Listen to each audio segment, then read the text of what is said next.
Hi అందరికీ నమస్తే. Cinema ఇండస్ట్రీకి ఒక ముఠా మేస్త్రి కావాలి. ఎస్, గతంలో దాసరి నారాయణరావు గారు ఆ పాత్ర పోషించేవారు. ఆ తర్వాత ఆ స్థానానికి ఎవరూ కూడా పూర్తిగా బాధ్యులుగా లేకపోతే బాధ్యత వహించే వాళ్ళు లేకపోవటం వల్ల సినిమా ఇండస్ట్రీ తరచుగా ఇబ్బందుల పాలవుతోంది అన్న మాటలు వినపడుతున్నాయి.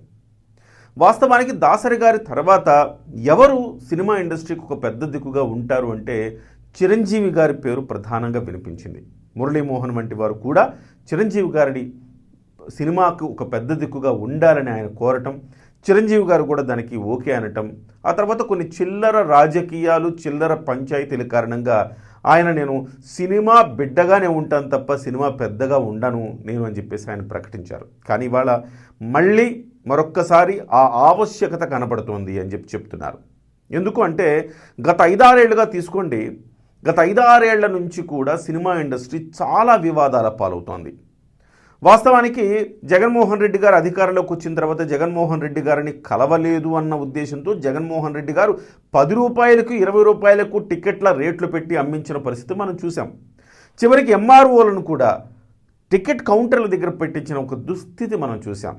సో అక్కడి నుంచి మొదలైతే ఆ తర్వాత చిరంజీవి గారి నేతృత్వంలోనే ఆయన కలవటానికి సినిమా బృందం ఆయన దగ్గరికి వెళ్ళటం, అప్పుడు ఆయన చూపించిన ట్రీట్మెంట్ కూడా చాలా ఇబ్బందికరంగా మారింది. అయినప్పటికీ చిరంజీవి గారు దిగమింగుకొని ఎస్, సినిమా కోసం అవసరమైతే ఎక్కడి దాకైనా వెళతాను అని ఆయన చెప్పారు. ఆ తర్వాత మళ్ళీ జగన్మోహన్ రెడ్డి గారు శాంతించి మళ్ళీ సాధారణ పరిస్థితులు నెలకొనేలా చేశారు. అయినా వ్యక్తిగత కక్షలు జగన్మోహన్ రెడ్డి గారు ఆపలేదు. పవన్ కళ్యాణ్ వంటి వారి సినిమాలను కావాలని కక్షపూరితంగా ఆ సినిమాల పట్ల వ్యవహరించడం మనం చూసాం. అయితే ఆ తర్వాత మళ్ళీ రేవంత్ రెడ్డి గారు అధికారంలోకి రావటం, రేవంత్ రెడ్డి గారిని కూడా సినిమా ఇండస్ట్రీలో ఎవరు కూడా ఆయన్ని మర్యాదపూర్వకంగా కలవకపోవటం, ఆ తర్వాత పుష్ప ఇష్యూ తర్వాత రేవంత్ రెడ్డి గారు కొరడా జొలిపించడంతో అందరూ ఒక్కసారిగా వెళ్ళి ఆయన కాళ్ల మీద పడినంత పని చేశారు. ఆ తర్వాత మళ్ళీ సాధారణ పరిస్థితులు నెలకొన్నాయి.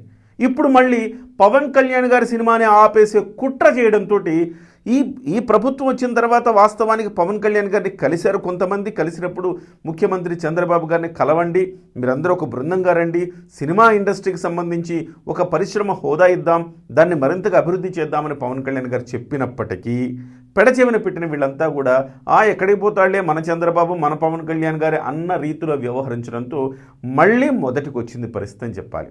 వాస్తవానికి జగన్మోహన్ రెడ్డి లాంటి వాళ్ళు కక్ష సాధింపులు మొదలు పెడితే, కానీ ఈ కూటమి ప్రభుత్వం మాత్రం ఎప్పుడు ఎవరు అడిగినా కాదనకుండా టికెట్ రేట్లు పెంచింది.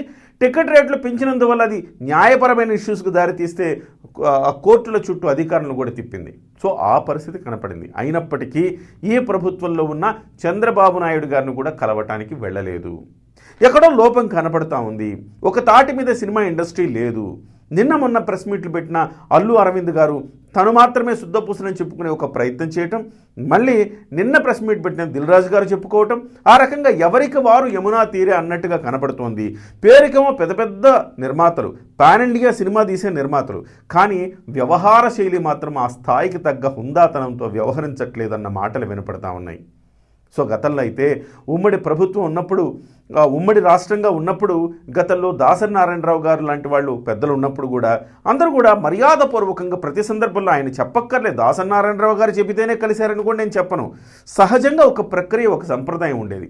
ఎక్కడ ఏ కొత్త ప్రభుత్వాలు వస్తే వెళ్ళి వాళ్ళని కలవటం అనే ఒక సంప్రదాయంగా ఉండేది. ఏ ప్రభుత్వంతో మనం కలవాలా, అవసరమా, ప్రభుత్వం మన పని మనం చేసుకుంటాం, ప్రభుత్వం పని ప్రభుత్వం చేయాలి కదా అని అనుకోవచ్చు. కానీ ప్రతి అంశం సినిమా ఇండస్ట్రీకి సంబంధించి ప్రభుత్వంతోనే ముడిపడి ఉంది.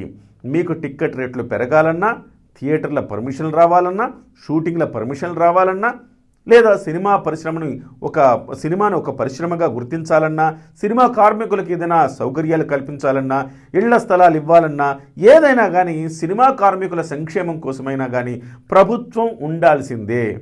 సో మీరు సినిమాకు సంబంధించి సినిమా హాలు శుభ్రత దగ్గర నుంచి సినిమా హాలు నిర్వహణ వరకు ప్రతిదీ కూడా ప్రభుత్వం ముడిపడి ఉన్న అంశమే. అటువంటప్పుడు ప్రభుత్వాన్ని విడదీసి చూడలేని పరిస్థితి.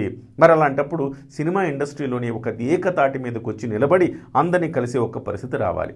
కానీ ఆ పరిస్థితి ఎవరు తెస్తారు? పిల్లి మెడలో గంట ఎవరు కడతారన్నట్టుగా తయారైంది. మరి ఈ నేపథ్యంలో ముఠా మేస్త్రి రావాలి అని సినిమా ఇండస్ట్రీలో కొన్ని గొంతులు అడుగుతున్నాయి. ముఠా మేస్త్రి ఎవరు కావచ్చు? సో ముఠా మేస్త్రి అంటే చిరంజీవి గారి పేరే గుర్తొస్తుంది. మరి చిరంజీవి గారు మళ్ళీ ఒప్పుకుంటారా? ఇంతటి చిల్లర పంచాయతీలకు దిగుతున్న వీళ్ళందరూ కోట్లకు పడగలెత్తిన వాళ్ళు, పాన్ ఇండియా సినిమాలు తీస్తున్న వాళ్ళు, కానీ చిల్లర పంచాయతీలను కూడా పరిష్కరించలేని వాళ్ళు. అదే కనుక చిరంజీవి గారే సినిమా పెద్దగా ఉండుంటే పుష్ప ఇష్యూ అంత రైజ్ అయి ఉండేదా? పుష్పదా రైజ్ కాదు, పుష్ప అని ఒక అంటే ఏం జరగాలి, ఎలాంటి ప్రభుత్వంతో ఎలా వ్యవహరించాలి అనేది చేయాలి. అయినా ఎవరైనా పెద్ద వస్తే ఎలా ఉండాలి అంటే కొన్ని లక్షణాలు కనపడాలి. అందరివాడిగా ఉండాలి, అందరూ ఆయన గౌరవించే వ్యక్తిగా ఉండాలి, ముఖ్యంగా నోటి దూల ఉండకూడదు, వివాదాస్పదుడిగా ఉండకూడదు, అవసరమైతే ₹1 తానే ఖర్చు పెట్టగలిగేలా ఉండాలి, త్యాగం చేయగలిగిన గుణం ఉండాలి. అలాంటి వారే ఈసారి సినిమాకు పెద్ద దిక్కుగా ఉండగలరు. వారు అంటే ఒక్క మాటలో చెప్పాలంటే చూడగానే చెయ్యెత్తి దండం పెట్టాలి. అంటే కేవలం సినిమా ఇండస్ట్రీ మాత్రమే కాదు, సో ప్రభుత్వాలు కూడా, ప్రభుత్వంలో ఉండే పార్టీలు కానీ నాయకులు కానీ ఆయన చూడగానే చెయ్యెత్తి దండం పెట్టేలాగా ఉండాలి. అలాంటి నాయకుడు కనుక రాగలిగితే ఖచ్చితంగా అలాంటి వ్యక్తి సినిమా పెద్దగా బాధ్యతలు తీసుకుంటే మళ్ళీ ఇది స్ట్రీమ్లైన్ అవుతుందేమో అనిపిస్తోంది. మరి చిరంజీవి గారు అన్ని లక్షణాలు, అన్ని అర్హతలు ఉన్న వ్యక్తి మెగాస్టార్ చిరంజీవి గారే. మరి ఆయన మళ్ళీ ఈ చిల్లర పంచాయతీలకు భయపడి నాకెందుకులే అనుకున్న ఆయన మళ్ళీ తిరిగి వస్తారా, తిరిగి రప్పిస్తారా? మరి ఏమో వేచి చూద్దాం.